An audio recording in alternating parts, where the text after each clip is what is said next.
can't keep up with all this entertainment news. The industry is insane. Nelson Peltz losing the battle to have 2 seats on the Disney board. Drew Goddard's writing and directing a Matrix 5. We're getting a female Silver Surfer.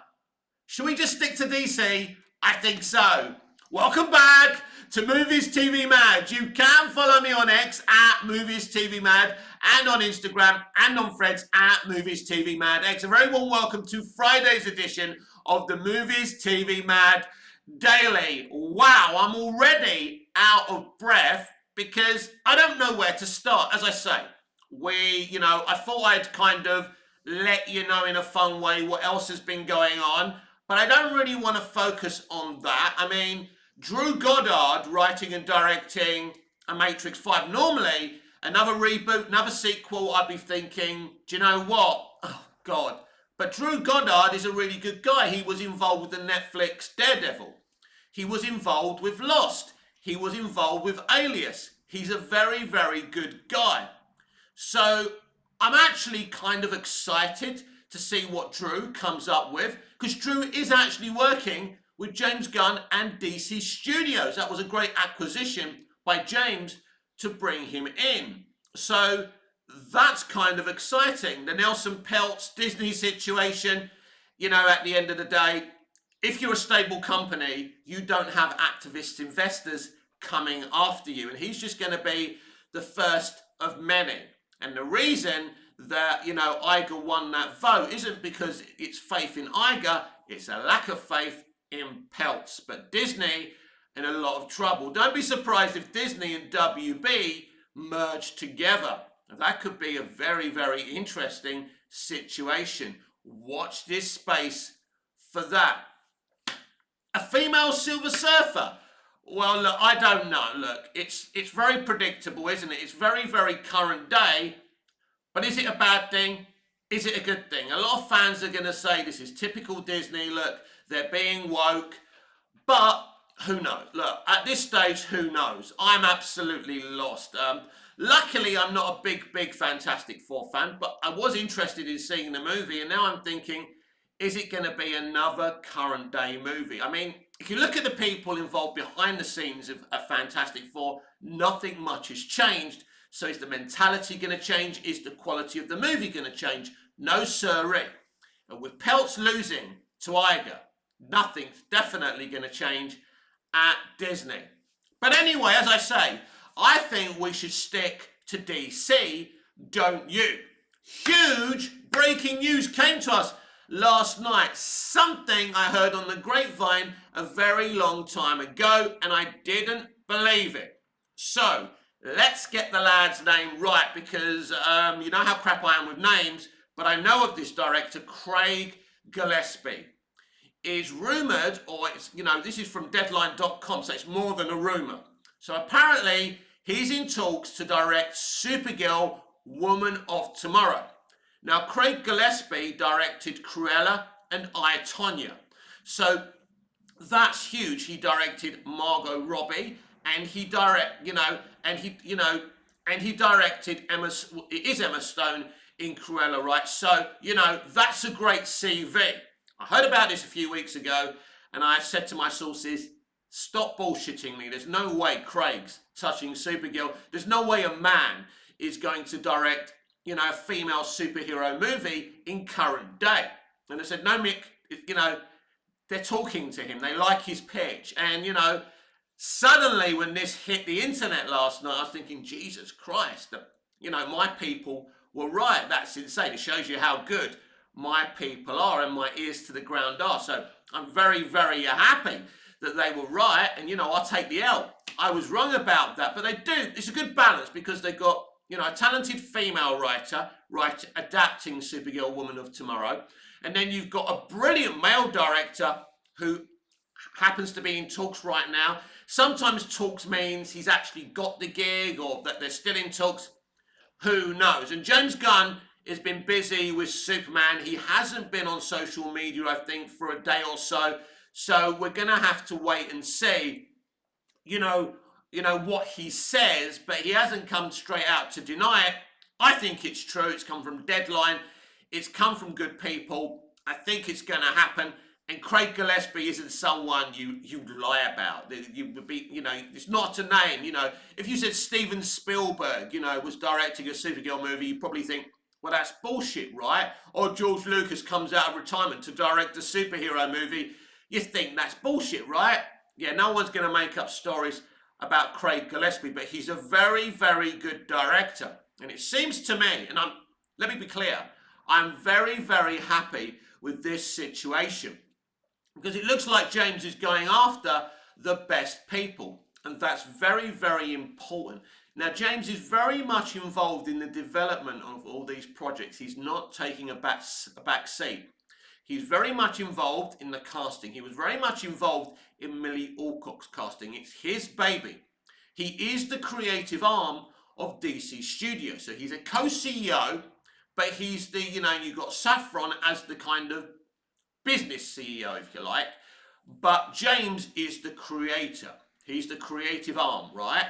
So it's his baby, it's his name on the door. If it fails, it's James' reputation that takes a dent. So you understand that he's taking all the decisions, right?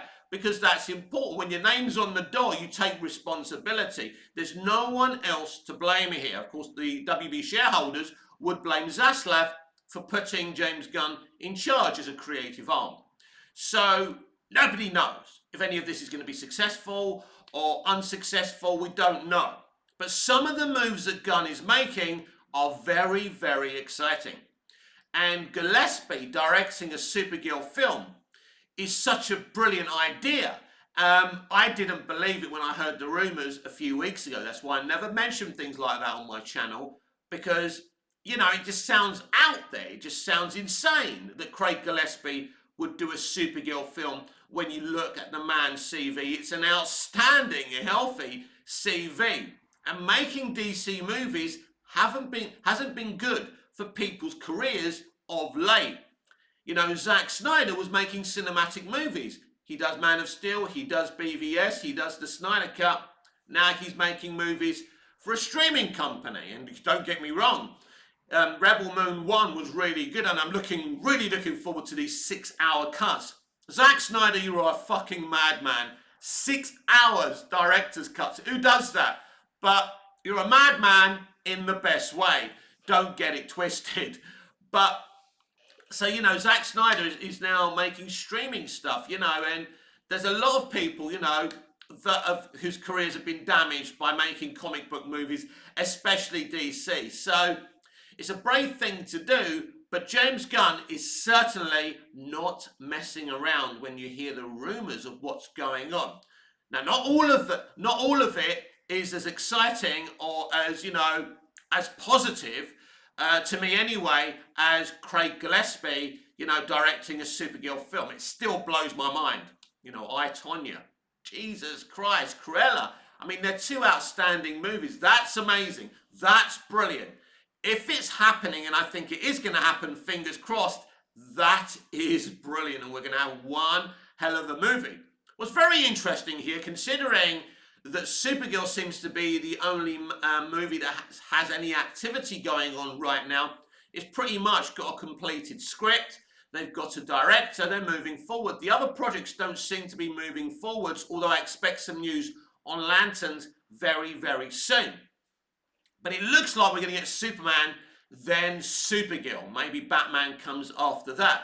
But it looks like they're really focusing on the House of El. And this is like, for a Superman fan like me, it's, it's a fucking wet dream. This is what we've wanted all our lives. And yes, the DCEU did start with a Superman movie, but then they kind of went Batman and Superman maybe a bit too early. Not that I don't like BVS, but, we should have had that direct sequel to Man of Steel. We should have had a Supergirl. And Gunn is giving us a Superman, a great actor playing Superman, and, don't get it twisted. David Corenswet has, wanted this role, petitioned for this role for many, many years. And, Millie Alcock is a really good young actor as well. There's no question about it, So, this is very exciting for, if you like, if you love the House of El universe, which is basically Supergirl, Superman, and that side of DC, it's very exciting. But it's also exciting that we're getting a Teen Titans movie. It's also exciting that we're getting a new version of Batman. And, there's lots of things going on. And it's exciting for fans because I think fans are kind of getting excited with the potential. You never know if it's going to work out the way your imagination as a fan sees it. But at the very least, the kind of comic book accurate, not totally accurate, they'll still do their thing and nobody wants them to be locked in totally to the comics. But, getting other characters in as well. And I think that's important. And I think that's very exciting for fans. So, as I say, there's a couple of other rumours that do concern me. Maybe not as much as they did. So, yesterday, or not, the video before, let's say that, I spoke about the rumours about Ultraman being the villain of James Gunn's Superman movie. So, the rumour is that Lex Luthor, right, aka Nicholas Hoult, will take Superman's DNA and clone a version of Superman called Ultraman. Now, in the comics, I think Ultraman is from another universe. I'm not exactly sure. I'm not an expert on all the comics, right? I'm not an expert on any of the comics. My knowledge of Superman and comic book characters is via live action. You know that. I've always been honest about that. But I think Ultraman is from a parallel universe. I think that's how they did it on Smallville. So, and he's part of the crime syndicate. So it's very, very interesting. And, people are saying, rumours are saying that David Corenswet will play Ultraman as well as Superman. So is he the main villain? But let's not, again, get it twisted. Who told you? Who made the prediction that there's going to be more than one Superman in this movie? I did. Well, I had the feeling that Henry Cavill could play a version of Superman in this movie. So is this the War of the Supermen? Is this a big movie, like a multiversal Superman movie? Well, actually, these rumours would point to that. Now, the rumour is that this is a clone. Now, first the rumours came out about Bizarro.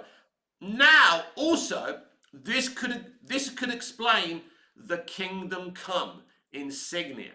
I don't think that David Corenswet is wearing the Kingdom Come insignia. I think he's going to wear the old-fashioned S, right?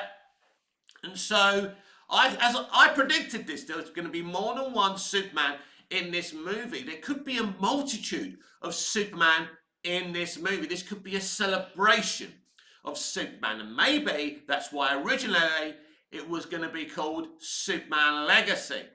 So if Ultraman isn't the main villain, I'm a bit more chilled out about it than I was the other day, because we're all really reactive. We react to things without thinking about it. We don't take it calm. But now, kind of sitting on it a bit, I think maybe this points towards my original theory that there's going to be a bunch of Supermen in this movie, which is very, very exciting. You could have Henry Cavill, Brandon Routh. Not sure about Dean Cain. Maybe, but maybe. I mean, he's not getting any younger. But he looks in good shape. I mean, who knows? Tom Welling, it would be very, very exciting. It will be interesting. And other versions we've never met before. Because I was a little bit dubious from the beginning about this Kingdom Come situation. Because David Corenswet isn't old enough to play a comic book accurate Kingdom Come Superman. So then people were talking about a reverse Kingdom Come. And I think people are going to have to start thinking again about the reverse Kingdom Come. It's pretty clear that something else is going on, and maybe my original theory of more than one Superman in this movie was the right theory all along. But that's not the end of James Gunn's Superman rumour mill. Again, he's been too busy to react to this stuff, but I expect him to react to this stuff in the next couple of days, so I'm waiting with bated breath to see what he says about all these rumours. Apparently, Superman at first won't be able to fly in this movie. Now, this represents a couple of scenarios for me. Number one, he's thinking how I was thinking when I've been writing a Superman script. Waiting for the original Superman from Jerry and Joe to be a public domain. So maybe I can try and get some funding to make my own version of Jerry and Joe's Superman. And, you know, obviously I have to focus on the Superman that doesn't fly, because Jerry and Joe's Superman, the creators of Superman, he wasn't flying in the early days of their comics. In fact, he didn't fly until they decided to make him fly in the 50s radio show. So originally, Superman jumped from skyscraper to skyscraper. So scenario number one could be that James wants to honour Jerry and Joe's original concept of Superman not being able to fly. And then we have to ask the question, how much of the movie doesn't he fly in? Just imagine if he doesn't fly at all in this movie. And I think that will divide people. Some people will say, you know, especially the normies will say, oh my God, Superman's not going to fly. I'm not going to watch that movie. You know, normies don't really care that Jerry and Joe didn't have him flying. But also, this could be a cheaper way of making a Superman film.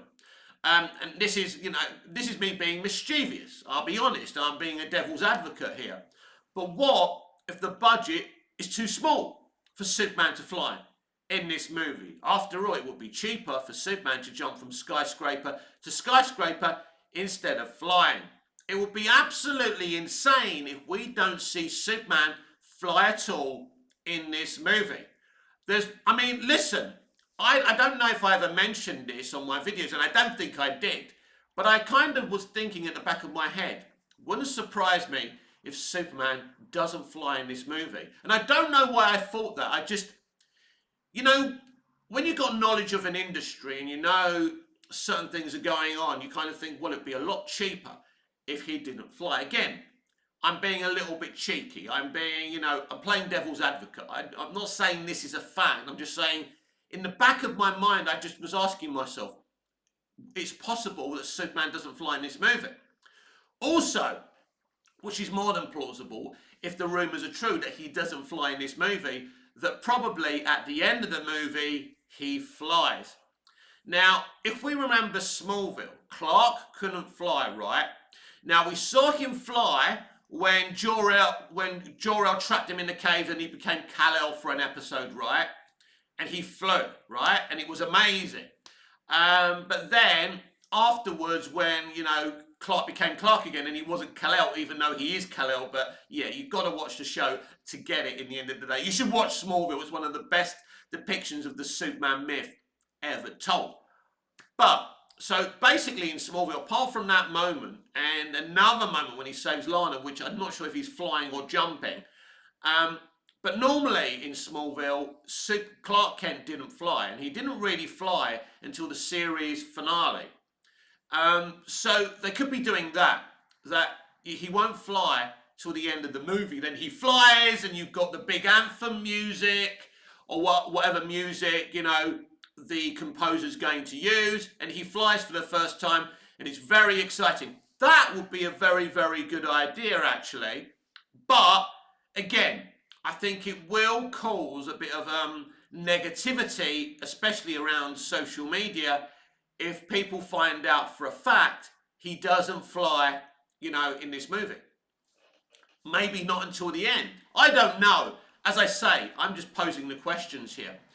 But as I say, this has been in the back of my mind for a while.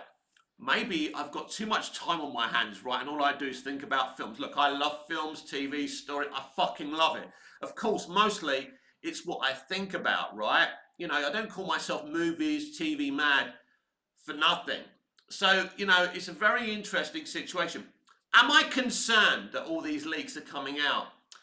Well, people used to be concerned when these leaks came out of the DCEU and the Snyderverse. And after Snyder, it's very difficult. And I think before James came in, I think he thought he could cap the leaks a lot more than he is doing. It's difficult. But don't underestimate James Gunn. There's certain things he's allowing you to know. I don't know if these rumours about Ultraman and Superman not flying in this movie at first, right, are a thing. By the way, I'm okay to honour Jerry and Joe's vision. As I say, I've got the same idea in my script as well. for him not to fly at first to honour what Jerry and Joe did originally. That's great. Personally, I don't mind. Even if he doesn't fly to the end of the movie, even as a Superman fan, I'm okay with that. It'll be a bit weird not seeing him fly, but it seems a little bit unlikely considering he's been teasing us, that beautiful picture from All-Star Superman when Superman and Lois are, standing by the moon in that romantic, piece of beautiful artwork.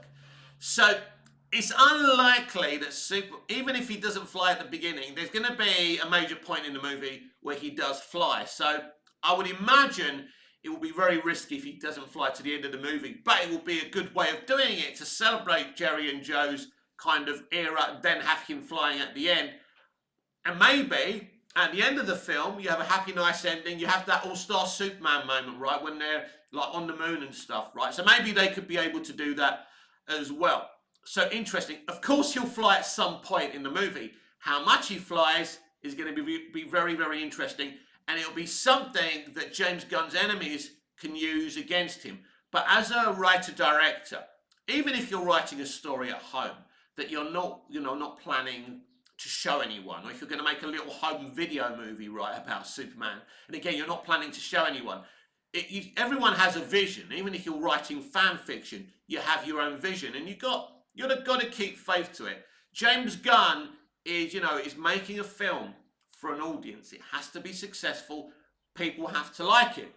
But with great stories, all the great stories and the great films, they've taken risks. E.T. was a huge risk. Star Wars was a huge risk. Superman 78 was a huge risk. Nobody knew if people really wanted to watch a Superman movie. Superhero films hadn't been done before apart from the cheap ones and the George Reeves TV series, right? And the serials and things like that. So back in the day, years ago, right, Hollywood, TV and movies used to take gambles. And I think it's the gambles that excite me rather than doing something safe. So James Gunn's vision for Superman, at the very least, sounds different. Sounds like he's looking at a lot of the comics. He's looking to go different directions with it, but I think one of the important things with Superman is keeping him clean, but also bring him to the modern day audience by having him make the odd joke. And I've said it before and I'll say it again. The one that sticks in my mind that I made up is Superman being shot at, him looking at the villain who's shooting him and saying, "Where have you been? The Phantom Zone." Because everyone should know that Superman's bulletproof. And, in James's movie, he's been Superman for about a year, so everyone should know. So I've always thought that's a good gag, and that gag is in my script. Now, everybody else may think that's a shit gag, and, that's the thing. That's the thing about, making stuff. Whether you're making stuff on an amateur level like me, or you're making stuff professionally like James Gunn, it's all subjective, isn't it? Most people may say, that's a shit gag, Mick. No one's going to laugh at that. But I think Superman can be both serious and funny. So I think there's some people who look at the Snyderverse and say, "Oh, it's so serious." And then Snyderverse stands right saying, everything must be dark and serious. And I don't think it has to be one thing or the other. You can have a Superman movie. As I say, in a Superman movie, people can be dark around Superman. It's Superman who can't be dark. You can have, a dark tone and a dark story, but Superman mustn't be dark. That's the whole point. And you need balance, you need variety. That's something our films don't have. You don't have to have a dark Superman movie, just a dark Superman movie. You don't just have to have a light Superman movie. You can have a bit of both, and that makes it a very interesting movie. So, yeah, who knows what James Gunn's doing? Who knows if these rumours are true? But it's very, very exciting. So I think at the end of the day, I was a bit concerned about the Ultraman thing. I'm less concerned about it now. But the fact that, is it Craig Gillespie? Let's just make sure. Yeah, Craig Gillespie. I'm so shit with names, aren't I? But yeah, Craig Gillespie potentially directing Supergirl Woman of Tomorrow, for me personally, is very, very exciting. And I'd love to know your thoughts and feelings on that one. Probably most of you have never heard of Craig. Tonya, and what's the other film? I told you I'm useless. Cruella, that's it, Cruella. Yeah, I mean, come on, Tonya and Cruella, that's a great CV, including the other stuff he's done. He's got great experience, he won't get carried away. And as I said earlier, it's just the fact that, James is going after really talented people. Now, in terms of the Batman movie, Brave and the Bold, and I think they will change the title of that, and I think in the end it will probably just be called Batman. It's interesting, isn't it, with Andy Muschietti, if he will remain the director. Now, I've predicted for a long time that he'll be replaced, but we'll see. Maybe he actually does get to direct that movie. I don't know. It's always been a little thing scratching at the end of my little tiny brain that he won't stay. Well, we'll say if we're right or wrong. I mean, who told you months ago, before anyone else was telling you, right? I mean, Boba Talks was in denial about the Batman 2 being delayed. I told you months ago, right, that film would definitely be delayed. I was doing whole videos about it, wasn't I? So, again, you need to reassess, not just me, but when you look at people with small followings, don't just go away from them. Don't look at the quality of the picture, of the cheap camera. Give people a chance. And then if they're speaking sense and they're, if they're doing, if they're giving you a service, if you're enjoying what they're saying and maybe the mic doesn't sound good or the picture doesn't sound good, or maybe, they're not polished. I'm not a polished presenter, but I'm passionate about entertainment and television. Give us a chance. Don't keep on going watching the big boys with 1 million subscribers.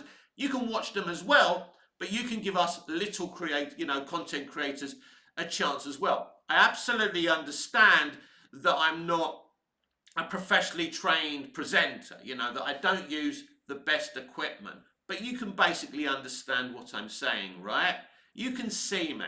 So give me a chance. Give everyone a chance. Give me a like. If you haven't subscribed, just subscribe. You don't have to pay to subscribe, right? But you're giving a little creator a chance. When I say I'm a little creator, just look at the amount of people who have subscribed to my channel. It's not that much, is it? Look at the people who watch my videos. It's not that much. Your subscription could make a difference. It could change my life and a smaller creator's life as well. So think about that. You're doing something nice, but you're not actually spending your money. I'm not asking you for money. I will never, ever ask you for money. Even if this channel is huge, I will never, ever ask you for money, right? Never. I'm just here to talk about what I love. Movies, television, and telling stories. And I'm not scripted, right? I mean, this is just a list of the headlines. I'm not reading off of it. I don't have an earpiece.